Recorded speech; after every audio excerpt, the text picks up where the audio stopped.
రాతను తనే రాయగల అవకాశాన్నే వదులుకొని తనలో భీతిని తన అవినీతిని తన ప్రతినిధులుగా ఎన్నుకొని ప్రజాస్వామ్యమని తలచే జాతిని ప్రశ్నించడమే మానుకొని కళ్ళు ఉన్న ఈ కబోది జాతిని నడిపిస్తుందట ఆవేశం.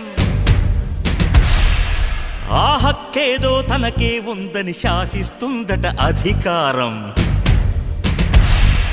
కృష్ణుడు లేని కురుక్షేత్రమున సాగే ఈ ఘోరం చితి మంటల సింధూరం.